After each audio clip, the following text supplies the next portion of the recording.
तुम्हाला ऐकायचं ना देन बायकायला एक लोटा पाणी आमचं ऐकतं का आमच्यासारख्या भंगिऱ्यानं सांगितलं महादेवाला पाणी व्हा कधी सांगितलंय एक पसा पाणी एक बिलवद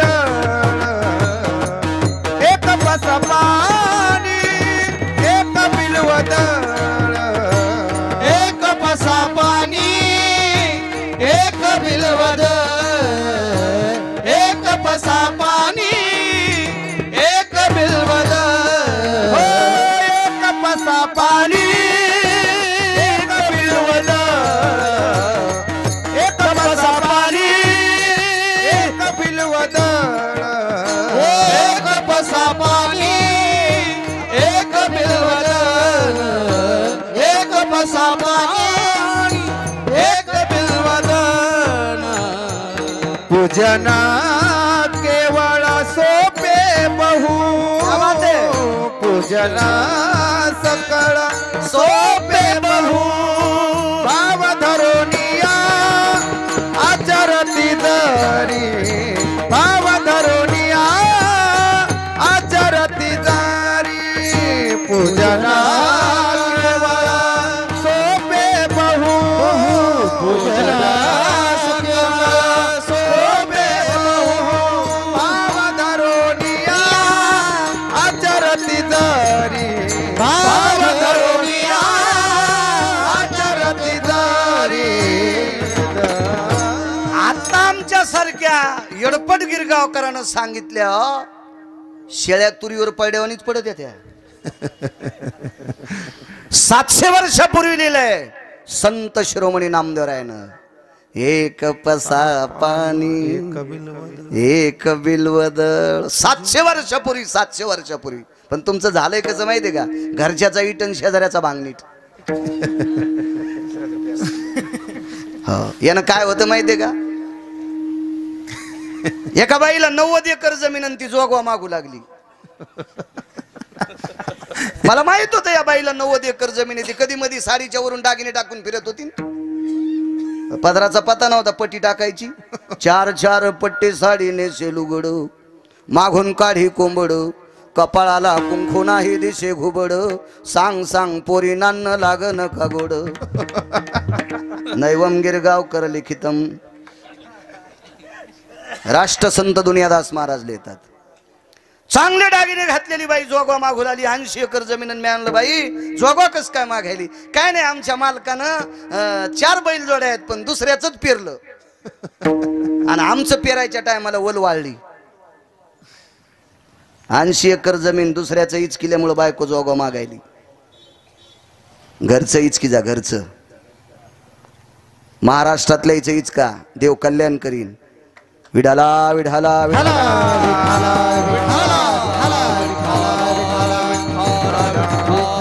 काही करते आमच्या पाहुण्यानं सकाळी रुद्राक्ष वाटले आणि संध्याकाळी धाब्यावर जेवायला त्याची गाडी पाहिली मी सकाळी रुद्राक्ष वाटले आणि संध्याकाळी धाब्यावर त्याची गाडी होती मला नंबर पाठ आहे त्याचा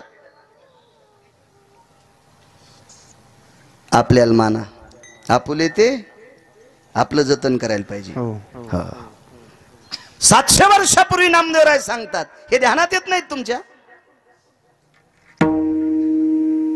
एक पसा पाणी एक बिलवदळ पूजन केवळ सोपे बहु आणि पूजन केवळ सोपे बहु अवघड आहे काय किती सोपं आहे किती सोपं आहे पण कुठं टाइम आहे तुम्हाला गाथा पाहाला त्या टीव्हीतल्या मालिका इचकू इचकू हो मोल देवोनिया साठवावे दोष नटाचे देवेच पाहोनिया नटाचे देवेच पाहोनिया नटाचे देवेच पाहोनिया मोल देवोनिया साठवावे नटाचे देवेच पाहोनिया नटाचे देवेच पाहोनिया नटाचे देवेच पाहोनिया असेल 400 वर्षापूर्वी पिक्चर होता का लिहिलंय कसं मोल देवोनिया साठवावे दोष पैसे देवोनिया साठवावे दोष तिकट काढोनी या साठवावे दोष नटाचा तो वेश पाहुणी हे महाराष्ट्रातले संत आहेत. क्या बात है. महाराष्ट्रातले 400 वर्षापूर्वीचं विधान आहे. देऊतल्या मालकांचं घ्यायला येत असतील हो. काय विद्वत्ता असेल.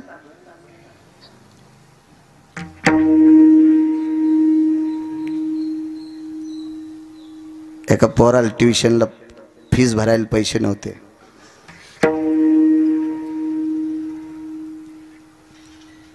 बाप एका श्रीमंताच्या पाया पडला. साल घालतो तुमच्या इथं पण पोराला शिकायसाठी पैसे पाहिजे. त्या व्यक्तीने सांगितलं साल घालण्याची तुमची पात्रता नाही पण पैसे देऊन टाकतो भरा फीस. पोरग नायब तहसीलदार झालं. आणि नायब तहसीलदार झाल्यामुळं याला सफरचंदावानी गालाची पोरगी भेटली श्रीमंताची. आणि मग सासऱ्याच्या चपला चाटू लागलं. हलकट ते पोरग, ते नालायकी पोरग, ते बुजदिल पोरग आहे. अरे ज्यानं तुला ट्युशनला पैसे नव्हते बाप पाय पडलाय त्यानं तुला नायब तहसीलदार केलंय. त्याचे पाय चाट. काल परवा तुला नोकरी लागल्यामुळं भंगिऱ्या सासरा भेटलाय त्याच्या चपला चाटायला नरकाल जाशील. विठाला विठाला बाईच्या गोता आवडीने पोसे माता पितयासी दवडोने माता पितयासी दवडोने बाईच्या गोता आवडीने पोसे माता पितयासी दवडोने माता पितयासी दवडोने. प्रमाणाचा बादशाह आहे. गिरगावकर चबर चबर बोलतोय असं एखाद्या कंटुल्यान म्हणायचंच नाही. मी पाहुणी ग्रंथ करावे कीर्तन काय पुरावा होता. बाहिलेच्या गोत्या आवडीने पोशी पण यायला कळायचं नाही ना. बायकोची या गोता उचकानीची या गोता वडीने पोसी आणि माता पिता या सिद्धवडोनी. देवाला सुद्धा कळणार नाही भंगिऱ्या तुला कोण्या नरकात टाकावा. विठाला विठाला मला सांगायचं एक ज्यानं आयुष्य घातलंय त्याच्या पाया पडा. आपल्यांच्या पाया पडा. जुनी एक मन होती शेजाऱ्याच्या उशाला बसण्यापेक्षा घरच्याच्या पायथ्याला बसावं. शिकलेली माणसं नव्हती हो पण विद्वान होती. विवेकाचं शिखर गाठलेली माणसं होती. काय मौल्यवान माणसं आहेत महाराष्ट्रात. पवित्र महाराष्ट्र आहे. असो लावरं चित्र सशे धरणाराची पोरगी. नाही सांगितलं नाव एखाद्या बाईनं. त्या साधूचं नाव होतं मतंग नावाचा साधू. कापसाच्या वाती वळवळू भागवत ऐकायची सवय लागली. आणि जाताना डाळी घेऊन जात्यात आमच्या बोखंडीवर घालायला. हरभऱ्याच्या तुरीचे आणतात नाही डाळी. मी तेच करतो पण खरं बोलतो मात्र. इतकंय मात्र खरं बोलतो. लक्षात ठेवलं पाहिजे. मतंग नावाचे साधू. तुमचं चरित्र तुम्हाला पाठ असावं माझ्या माईनं. बायकांवर एखादा ताशिरा मारतो याचा अर्थ माझा आणि तुमचं वैर नाही. मी काही संन्यासी नाही, संसारिक आहे. मला काय अलर्जी यांची. पण या देशातली कर्तृत्वान पिढी घडवायची ताकद या देशातल्या स्त्रीची आहे. म्हणून तुम्ही नीट वागणं अत्यंत गरजेचे आहेत. मी महाराष्ट्रात जरी फिरत असेल तर पोरायला किती वेळ देऊ शकतो अप्पा.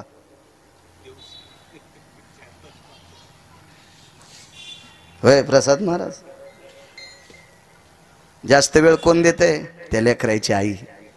म्हणून तुम्ही भंगिऱ्या महाराजाच्या नादी लागू नका. तुम्ही ज्ञानोबाराय तुकोबारायच्या राज्यातले आहात. तुम्ही नाथबाबा सावताबाबांच्या राज्यातले आहात. तुम्ही शेना महाराज रविदासांच्या राज्यातले आहात. तुम्ही कबीरांच्या देशातले आहात. सात्विक लोकांच्या जवळ जा. अत्यंत गरजेचं. कारण तुला पुन्हा सांगतोय की या देशाची सर्वात मोठी श्रीमंती स्त्री आहे. ज्या घरी कुल स्त्रिया राज्य राणी व संपत्ती. श्रीमंत आहात तुम्ही. माझे रहितेचे राजा तुमच्यातल्या एका माऊलीच्या पोटी जन्माला आले. लोकमान्य टिळक तुमच्यातल्या एका माऊलीच्या पोटी जन्माला आले. महाराणा प्रताप तुमच्यातल्या एका माऊलीच्या पोटी जन्माला आले. या देशातले महामानव कोण कोण असतील? बऱ्यापैकी यादी मोठी आहे. तुमच्यातलेच एका स्त्रीच्या पोटी जन्माला आलेत. इतक्या मोठ्या आत माझ्या माईनं चुका करू नका. चला, मतंग नावाच्या साधूच्या आश्रमावर तिने आश्रम जाळला. तिला काय मंत्र येत नव्हते, तिला काय स्तोत्रपाठ नव्हतं. आणि स्तोत्रपाठ करणाऱ्या बऱ्याच वेळेस डबा हुकी द्या. आमच्या पाहुण्याचं पोरग, इतके येडपट पाहुणे नाहीत मला, पण तुम्हाला राग येईन म्हणून त्याच्यावर घेतो. पण तुमचं दळायला हे ध्यानात ठेवा. त्याला रोज सकाळी शाळेची गाडी यायची, त्याची आई डब्बा करायची आणि आजी तुळशी लिडे घालायची. हे शाळेत जायच्या टायमाला त्याची नेमकी पेन्सिल इसरायची, कधी वहीची इसरायची, आणि तेच कधी पण नापासच झालं. मला म्हणली महाराज हे नापासच व्हाले. म्हणलं नापास नाही, मोठं झाल्यावर तू हांगाव ट्रॅक्टर घालणार आहे. कारण याच्या शाळेत जायच्या टायमाला तू तुळशी लिडे घालायली आहे का नाही. ही आपली परिस्थिती आहे, ही आपली अवस्था आहे. आपल्याला आपलं कळत नाही, घरातलं कळत नाही, त्याच्या सगळ्या गोष्टी होत्या त्या. चला, तिला स्तोत्र पाठ नाही, काही पाठ नाही, फक्त एकच पाठ आहे, निर्मळ आहे, स्वच्छ आहे, प्रांजळ आहे. ती अशी नव्हती शेजारणीनं चाफ्याचं झाड लावलं आणि ती उठायच्या आधीच हिनं चाफा चापला. चाफा चापला कळलं का? शेजारणीनं चाफ्याचं झाड लावलं, पांढरा चाफा. शिवजीला पांढरे फुलं आवडतात ना. शेजारणीनं चाफ्याचं झाड लावलंय, पाणी घालू घालू हिनं उजडायच्या आधीच चाफा चापला आणि चटशे पुडी आणि फुलं तोडले आणि महादेवाला वाहिले.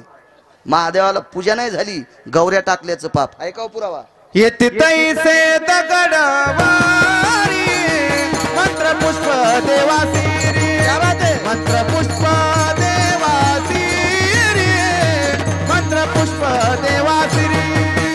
येते तैसे दगडवारी मंत्र पुष्प देवासी मंत्र पुष्प देवासी मंत्र पुष्प देवासी. म्हणजे बायकांना म्हणू नये बाळ्या बचर बचर बोलायला. मी कधीच, माझं जीवन म्हणजे रेल्वेच्या इंजिन सारखं आहे. मी भारीच्या गाडी सारखं वागत नाही. त्या गाड्या कोणाला कट हाणतात, रेल्वे पटरी सोडित नाही. कधीच नाही. कधी बोलत असेल खालीवरी, पण पुराव्यानेची विठाला विठाला. आता काही लोकायला चोंभाळलेला आवडत आहे, चोंभाळलेला आवडत आहे. एकदा आपण कुठं गेलतो बापू, त्याचे 14 दुकान देशी दारूचे, यजमानाचे 14 दुकान देशी दारूचे. त्याचा बाप मेला, जीव गेल्याचं निमित्त झालं. त्याचा बाप मेला आणि त्याच्या 13वीला मह कीर्तन. मग आता तारीख घेतली एका माणसानं, तर ते म्हणलं तुम्ही जास्त त्याचं वर्णनच नाही केलं. यानं मी म्हणलं याचे 14 देशीचे दुकान महाराष्ट्रातल्या किती बाया विधवा केल्या यानं, आणि याला मी कीर्तनात जर जास्त चोंभाळलं तर मै मरण. मी आधीच 75% बाहेर खालो आणि ते राहिलेलं 25% पण मला जोगवाच मागावं लागेल ना. मी याला किती चोंभाळू रे या सोमळ्याला. याचं काम तरी कोणतं चांगलं आहे का नाही. 14 देशीचे दुकान आणि त्याला कीर्तनकारानं चोंभाळायचं. त्या कीर्तनकाराला सुद्धा कोण्या नरकात टाकावं हे देवाला कळणार नाही. विठाला विठाला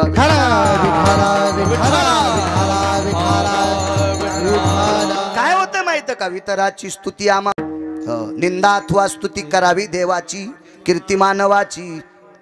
ऐका पंडित जन तुमचे वंदित चरण नका करू नरस्तुती. माझी परिसावी विनंती.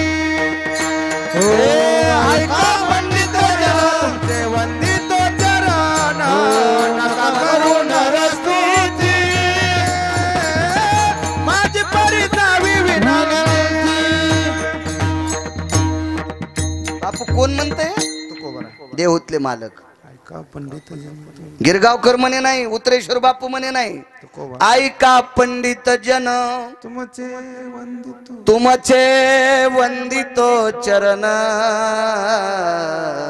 नका करू नरस्तुती. नका करू नरस्तु ते माझे परिसावी विनंती. पंडित आहे, आचार्य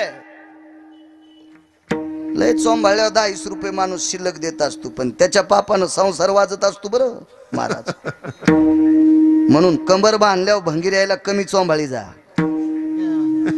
नाही तर त्याला चोंबाळ्यावर 2 पैसे भेटत आहेत. पण मग काय नाही, मी बाई नेहमी सांगत असतो, एखाद्या बाईनं पैसे घेऊन शेतकऱ्याचं रान ओरिजिनल खुरपायचं, गुत घेतल्यावर 7 लाख लागती. लागू द्या ना, गुत घेतलं ना माय तो 1,07,000, पण इमानदारीन खुरप. एका खुरप्यान तण काढीतीन, एका तण झाकीती मातीनं. पैसे हातात घेणं गवतानं तोंडवरी काढणं संगच, पण हे पैसे घरी गेल्यावर साखरेच्या डब्यात टाकीती. साखरेच्या डब्यात टाकली की पप्याच्या बापाला गवसले, लगेच चौफुलीवर पुढच्या. मग हे चुकीचं काम केल्यावर पैसे पप्याच्या बापाला गवसतेत. आमच्या सुद्धा लोकांना नालायकाला चोंभाळ्यावर पैसे कोणीकडे जातील. पोरं आम्ही जिथे तोरक 10 रुपयाचं शिकतील ना, विठाला विठाला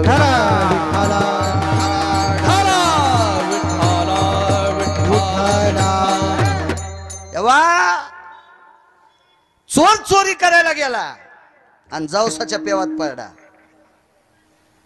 पेवात जेवाऱ्या ठुतो त्या जिंच्या पॅन्टीवाल्या नुसतं हो म्हणून ऐका. बैरे 2दा हसत येत, बैरे 2दा हसत येत. पुढचं हसल्यावर एकदा आणि कशासाठी हसलंय कळाल्यावर 2दा. पेवात धुतो ते माल तर जावसाचं पेव सापडलं चोट्याला. त्यानं जसं भरलेलं पेव त्याच्यात उडी टाकली, कमरा इतकं गेलं. मुकाड्या बसावं का नाही रे रवी. हे चोर हातपाय हल्लं लागलं. हातपाय हल्ल्यावर चोर खाली गेलं आणि जवळ बोकंडीवर आलं. सुटायाचा काही करीतो उपाय, तो हे देखे पाय गोवियाले, तो हे देखे पाय गोवियाले. सुटायाचा काही करीतो उपाय, तो हे देखे पाय गोवियाले, तो हे देखे पाय गोवियाले.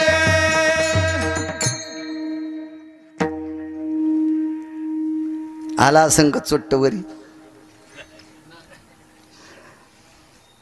तुम्ही वाघूर लावतात ना भाऊ, बागायते तुम्ही बी लावतात ना आपा. वाघोरीत गुतलेलं सस गपचिक बसल्यावर मोकळं राहतं का? हातपाय हलके अडकत आहे. जितकं येड्यावानी करीन तितकं गुतत. मी काय शिकारी नाही, मला वाचवायचं ना ते.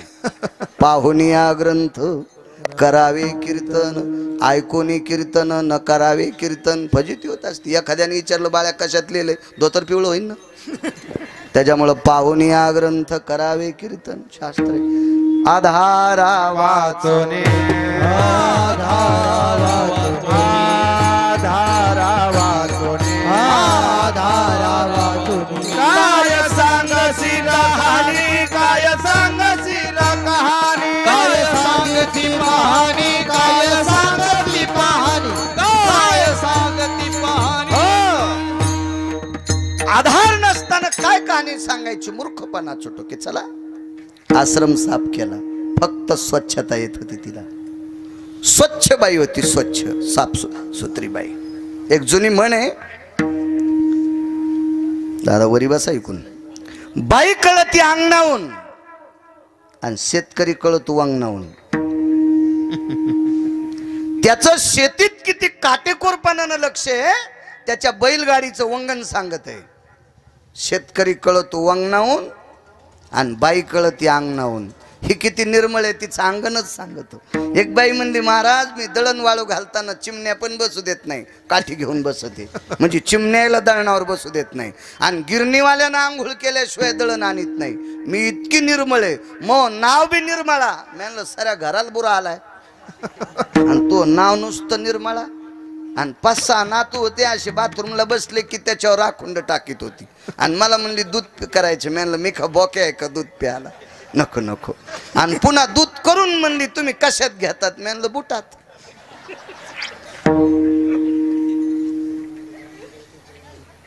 हे म्हणले असलं काम नाही माझ्याकडे, मला काळा चहा कर जर सांग.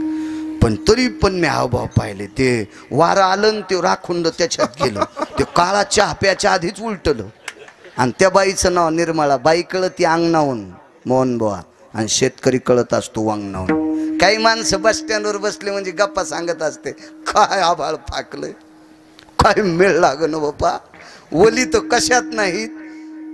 अरे तू कव्हाच नाही ना गेला शेतात, तुझ्यापेक्षा उसातले डुकरं बरे निदान ते तरी शेतात फिरायले. आणि तंबाखू चोळता चोळता बस स्टँडला सांगू तू, बायको कदरली तुला, पोरं कदरले, कपडे घालीतून इथं शेलूत बोंबलत येतून दुकानदाराला त्रास देतो, त्याच्या दारात गेल्यावर त्याला चहा सांगावत लागू तू. घरी रांडा पोरे मरती उपवासी सांगलो कापाची थोरपण सांगलो कापाची थोरपण. घरी रांडा पोरे मरती उपवासी सांगलो कापाची थोरपण सांगलो कापाची थोरपण. तरुणांनी या वाक्याचा एक आदर्श घ्यायचा, काम करायचं. राजू तरुणांना सांगतोय, काम करायचं. देव आणि संत या दोघाच्या नंतर जगात जर तिसरी शक्ती कोणती असेल मोठी, तर त्या शक्तीचं नाव आहे अर्थशक्ती. देव आणि संत या दोघाच्या नंतर जगात काय मोठा असेल तर तो पैसा मोठा आहे. धनवंता लागी सर्व मान्यता हे जगी. म्हणून काम करायचं. आपल्या वाट्याला जो व्यवसाय येईल तो काटेकोरपणानं व्यवसाय करायचा. भगवंत मागं सरू देत नाही, पुढे पुढे सरकत राहते माणूस. काम करत राहायचं. चला, स्वच्छ बाई होती, शासन आता सांगतंय स्वच्छते की ओर एक पाऊल, काहीतरी असं नारा असतो शासनाचा. हो, ती कचऱ्याची गाडी येणार, ती बी सकाळी फोन ऐकू देत नाही. हो,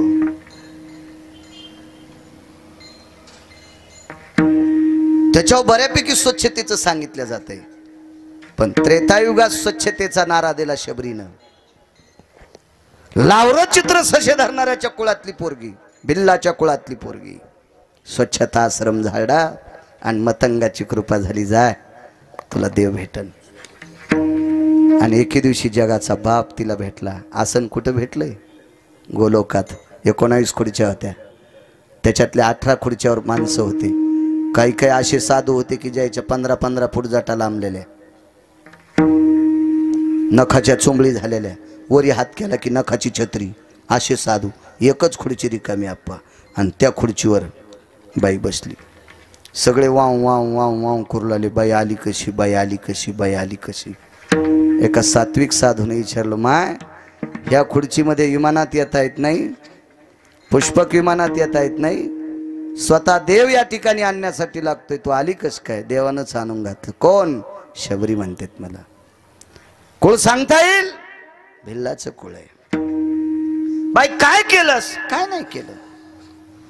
थोडा काळ एका साधूचा आश्रम झाला, त्या साधूने कृपा केली आणि जीवनभर चांगलं वागत राहिले. गोलोकातली खुर्ची भेटली. ताकद कोणती होती? काय सांगू आता, काय सांगू आता, संतांचे उपकार, काय सांगू आता, काय सांगू आता, काय सांगू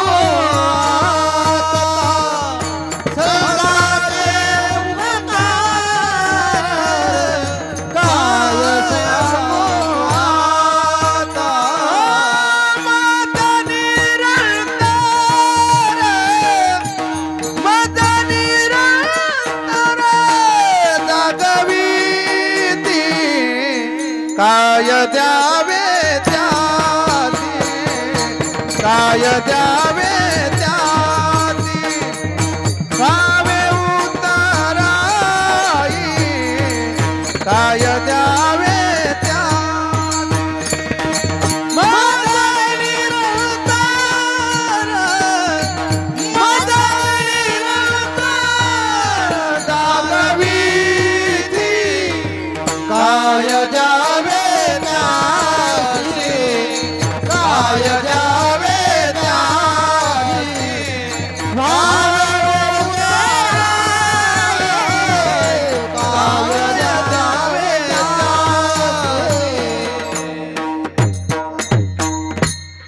तिनं सांगितलं नाही रामप्रभूची कृपा, तिनं सांगितलं मतंगाची कृपा आहे.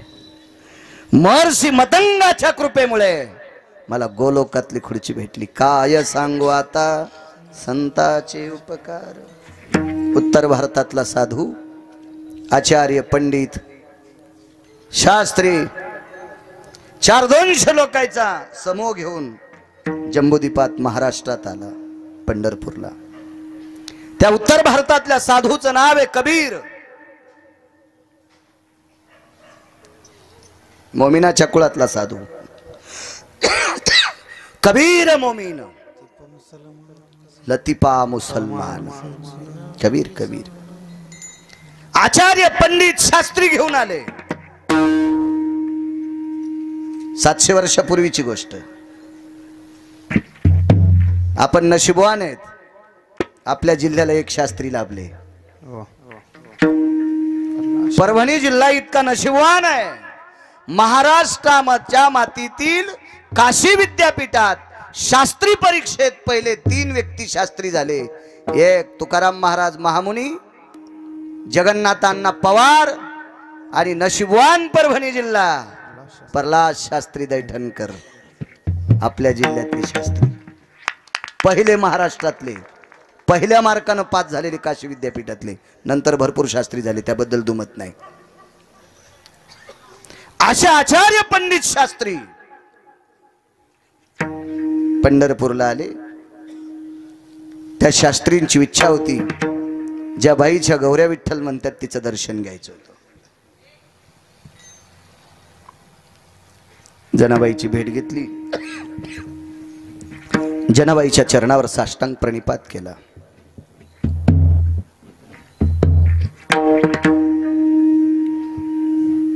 जनाबाईने कबीराला पाया पडू दिलं नाही. कबीराच्या डोळ्यातून पाणी आलं आणि कबीरांनी विचारलं, माताजी, ते हिंदी भाषेत होते, माताजी, बहनजी. मराठीत सांगतोय, मी मुसलमान आहे, याच्याकरता मला पाया पडू देत नाहीत. जनाबाईनं सांगितलं, नाही महाराज, आनंद आश्रमात तुम्ही हिंडलेला शेला सोलापूरच्या एका माणसाने विकत घेतला. तो शेला पंढरपूरला आला. पंढरपूरच्या एका श्रीमंत माणसाच्या घरी तो शेला पायपुष्ण म्हणून वापरला. तो शेला दसरा काढण्यासाठी, आम्ही पोटासाठी दसरा काढण्यासाठी त्या घरी गेलो. ते शेला धुतला. चंद्रभागेत कळालं, त्या शेल्यातून राम नामाचा ध्वनी निघत होता. कबीरजी, मला विटेवरच्या मालकानं सांगितलं, तो शेला तुम्ही इनलाय, तो शेला तुम्ही इनलाय. कबीराचे मागी विनू लागे शेला, नैवम गिरगाव कर लिखितम. ठाई ठाई शेल्यावरती दिसे राम नाम ग. ठाई ठाई शेल्यावरती दिसे राम नाम ग. बाईसाहेब सांगतात, कबीरजी, हा शेला तुम्ही इनलाय. तुम्ही इनलेला शेला 35 वर्ष काही श्रीमंतांनी पायाखाली तुडवलाय. मी चंद्रभागेच्या पाण्यानं तो शेला धुतलाय. पण सोलापूरच्या माणसाकडे किती दिवस होता? तुम्ही इनल्या तुमच्या दुकानात किती दिवस होता? 35 वर्ष या व्यक्तीकडे होता. आणि त्यावेळेसपासून तुम्ही इनलेला शेला, त्याच्या धाग्यातलं रामनाम धुतल्या जात नाही. हा शेला जर इतका श्रेष्ठ आहे, तर त्याला इनणारे कबीर किती श्रेष्ठ असतील. म्हणून जनाबाई म्हणल्या, कबीरजी, मी तुमच्या पाया पडते, मी तुमच्या पाया पडते, तुम्ही माझ्या नकोय. म्हणून एक वाक्य वापरलं असेल, हो का उत्तम चांडाळ, त्याचे पायी माझे कपाळ. विवेक संपन्न होती संत. कबीरजीच्या चरणावर नतमस्तक झाल्या. कबीराने सांगितलं, माताजी, आजचा मुक्काम करायचा आहे, करा. मुक्काम करण्यासाठी मालकाचा आदेश घ्या. मालक म्हणजे नामदेवराय दामू शेट्टी. काय सांगू आता संतांचे उपकार. वेळेस सोडतो. 8:15 सुरू झाले, 10:15 सोडतो. टायमाला सोड. 10 सोडा तर 15 मिनिटांनी हे म्हणतील पाकिट नाही म्हणून कमी केलं. माणसं म्हणजे आग्या मोळाच्या माश्या. ज्यानं धुपण आणलं त्याला कांदा काढू देतात आणि रिकामं गण लावून चाललं त्याला डसत. आग्या मोळाच्या माशा मोठ्या भारी असतात, धुपनावाल्याला कांदा काढू देतात आणि रिकामेल चावत्यात विठाला विठाला.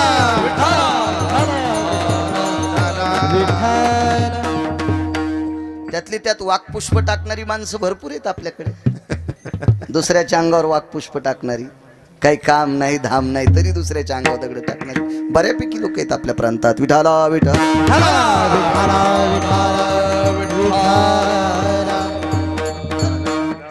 मुक्काम झाला. आचार्य पंडित शास्त्री मोठमोठाले विद्वान, शास्त्र वाचू वाचू त्यांच्या बोटाचे कांडे उघडले होते असे विद्वान लोक होते. वाजंद सर्वमिद्यां सर्वमुद्यो भय सर्वास्तितो नाम शास्त्रोपनीत करतलो भयोति विद्यायां पुराण शरशाति जायते नाम शास्त्रकारेण यत्मंडितो भास्करो भयो तेजो कांतियं दिवाकरं नित्याय सर्वायां पुनितो सर्वशास्त्राणां वेदमिद्याय कलायां ऋषिमुनी प्रणितो भयजायो सम्मतो न शास्त्रायो. असा करतल अभ्यास असणारी लोक होती. करतल यौगायत बरभास सदायो निधिपती भययन सकल सुदे छंदन परयनि व्याप्त सुधा करतल भययनि जायन्ते सूत्रेषु भय सकल जना कर्तृत्वायनि जायन्ते पुन्व भयातिथि पीयूषाते साक्षं प्रणयति मुच्यन्ते आपं पतियति निरजायन्ते वायुर्सवेव गतिं जना मुष्टिक भययनि सकल सुधा छंद पराभय जायन्ते छंद पराभय जायन्ते छंद पराभय जायन्ते. शाबास रे पठ्यवा. अशी कर्तल विद्वत्ता असणारी लोक होते. भासायो भयमित्य सर्वां प्रपटलेषु यतो भयो अंबर भययनि व्याप्ति सुधा तरुवर शाखा भयंजना धराधरेषु यज्जायन्ते पोक्षण भययनि सकल स्थितो मौतिक भययनि सकल सुधा सुधा निवारण हितार्थाम सुधा निवारण हितार्थाम सुता निवारण हितार्थाम. साध्या भाषेत सांगायचं गावसाहेब म्हणजे याला पेरणी म्हणतात. विढाला विढाला.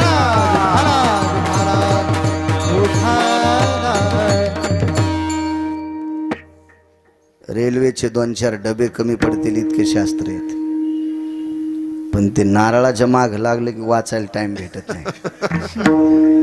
2 लोक मुख्य असतात, एक बहुश्रुत आणि एक बहुवाचक. 2 लोक श्रेष्ठ, एक बहुश्रुत आणि एक बहुवाचक. ज्यानं स्वतः वाचून अभ्यास करायचा त्याला एक किंमत असती, किंवा चांगल्यांचा ऐकतो त्याला एक किंमत असती. विठाला विठाला.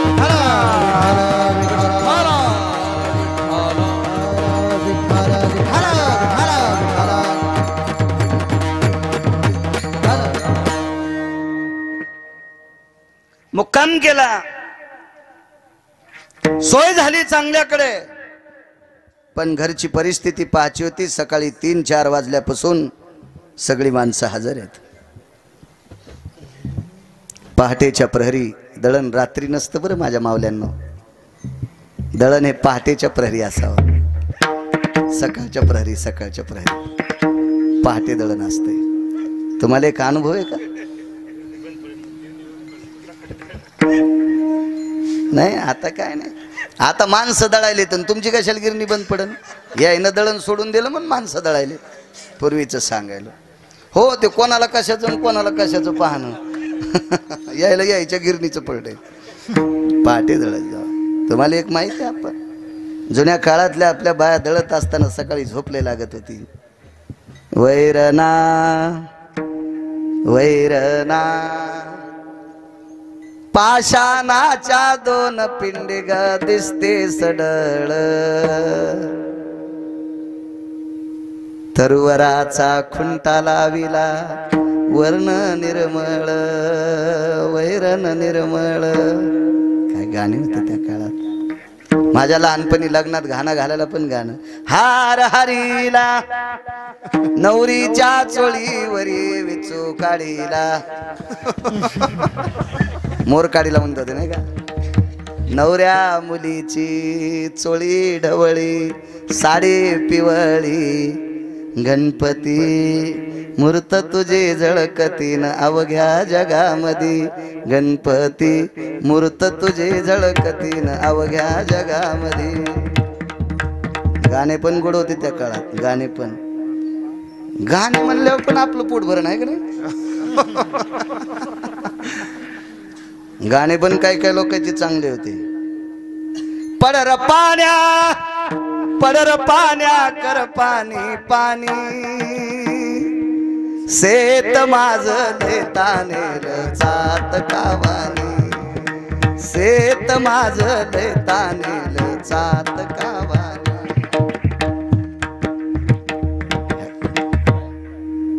काय उल्हास आला रे तुला बी? बरेच माणसं आखरीचं मुडून उभाटे हाणते धुरा बारीक करण्यासाठी. काय गाणं होत आहे का नाही? काय किती आदर्श आहे गाण्यातला. आताचं गाणं, मी टोपी घातल्यावर असा दिसतो, पप्याच्या माईला सांभाळ सुबळ्या, तिला विचार तू कसा दिसतो, लोकायला कशाला सांगायला मी असा दिसतो तसा दिसतो. हो, कातडीने घुसतर हानतीन तुला लोक येडपटेस का काय? टोपी कडक घातल्यावर कसा तू ह्या टोपीनं ऊस साळता आलाय आणि पप्याची भाई अख्तर भाईच्या मिरच्या तोडायली. काय तुझी टोपीन ते काय कडक काय गाणे लावण्या गोड होत्या. मधुर मिलन आज लाभला, मधुर मिलन आज लाभला, सुगंध सोन्याला, लावणी फुलली अभंगाला, लावणी फुलली अभंगाला, लावणी फुलली अभंगाला. काय गाणे होते. आणि आता एक बियांदाडे एके दिवशी आला आमच्या इथले, ते म्हणला मी भजने. मी म्हणलं कर भजन.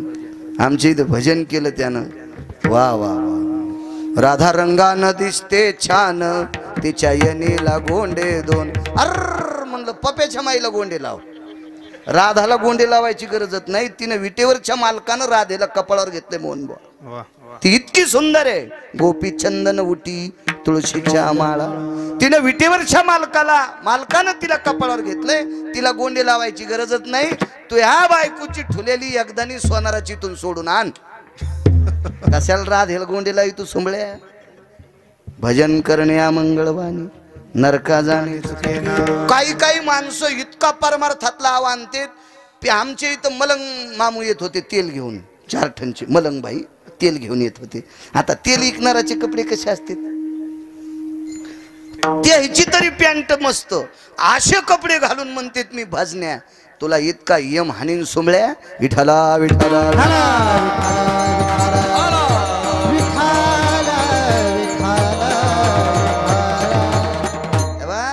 दुसऱ्याच्या धर्माला नाव ठेवण्याची आपली पात्रता नाही. मुस्लिम समाजाचा गरीबातला गरीब बांधव मस्जिदीत गेला तर टोपी घातल्याशिवाय जात नाही. आपण सुद्धा किती वैचारिक पातळी सांभाळायला पाहिजे. अनादिकालापासून आलेला संप्रदाय, या संप्रदायातल्या पातळ्या आपण काटेकोरपणानं सांभाळायला पाहिजे. विठाला विठाला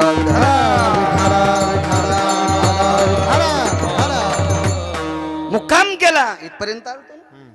सकाळी जगाचा मालक दळू लागला. वाक्य नीट ऐका सज्जनांनो.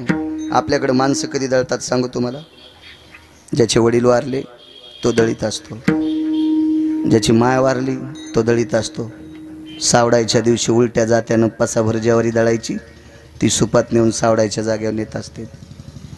माय किंवा बाप वारल्याच्या नंतर एकदा दळण्याचा योग विश्वाचा बाप जनाबाईसाठी दळू लागत होता. आकाशाचा चंद्रबाई माझ्या अंगणात, पंढरीचा राया दळतो जनीच्या घरात. आकाशचा चंद्रबाई काही बी काम करू लागायचा. साळी कांडिता कांडिता घाम आला पंढरीनाथा, देवा हाता आला फोड जनी म्हणे मुसळ सोड, देवा हाताला फोड जनी म्हणे मुसळ सोड. झाड लोटकारी जानी केरभरी चक्रपारी, केरभरी चक्रपारी, केरभरी चक्रपारी. हो झाड लोटकारी जानी केरभरी चक्रपारी, केरभरी चक्रपारी,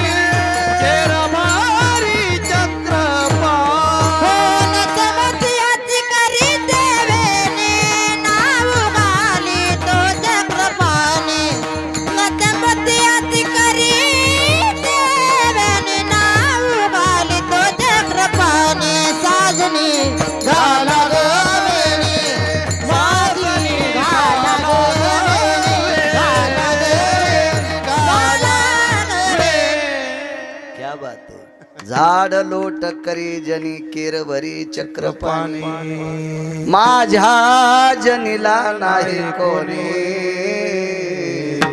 म्हणून देव घाले पाणी किंवा डोई चोळी सारंग पाणी. हे आचार्यानं पाहिले, हे शास्त्रीनं पाहिले, हे पंडितानं पाहिले. माती उखरू लागले. कबीराला प्रणाम केला. कबीरजी बाईचं दर्शन घेता येईल? कबीरानं सांगितलं विचारून येतो, विचारून येतो. कबीरजी गेले. कबीराचे डोळे पाण्यानं लथपथले होते. प्रणाम केला. डोकं भरून पदर घेतलेली माऊली. बाईनं परमार्थ किती करावा, स्तोत्र किती पाठ करावा, महादेवाला पाणी किती घालावा, पांडुरंगाला मंजुळा किती व्हावा, तुळशीला किती येडे घालावा, त्याच्या सगळ्यात जास्त पुण्य अंग जास्त झाकून घ्यावा. भारतीय स्त्रीचं लक्षण आहे. अब्जानं पैसा असू द्या, अब्जानं पैसा असू द्या, तरी आतल्या खिशात ठोत जा. हो, 500च्या 3च नोटा वरी ठुल्या. पुढून तोटा मागून चुन्याची डबीन, त्याच्या खिंडीत 3 नोटा. आणि दुसऱ्याच्या मोटरसायकलला हात द्याला. ब्रेकरवर मोटरसायकल आदळली, चुन्याची डबीन तोटा तसाच खिशात राहिला. 500च्या 3 पडल्या. रिकामच बोंबलत गेलं. पप्याची माय म्हणली काय काय नाही पडल्या त्या. कुठे ठेवले पैसे? इथं. बाईला मला नाही, त्याला. मला कशी म्हणेन ती म्हणली बाईला, अरे म्या लोकाचे कापूस असलेले होते रे, इथं ठेवत नसतेत ना, आतल्या खिशात ठेवायचे असते ना. लक्ष्मी झाकलेली असावा, लक्ष्मी झाकलेली असावा. आणि या पवित्र महाराष्ट्राच्या मातीतली स्त्री सर्वांग कपडे घातलेली असावा.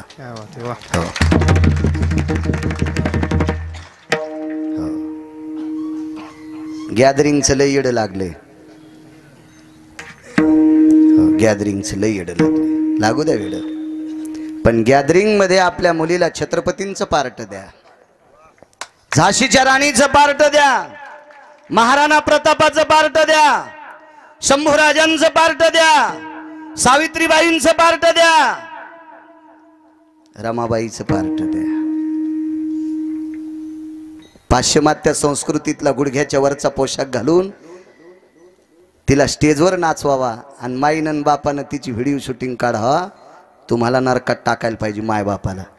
हो, आणि 2 नंबरला असं नाचायला लावणाऱ्या मास्तरायला, त्याला तो कोण्या नरकात टाकाव हे देवाला पण कळायचं नाही. विठाला विठाला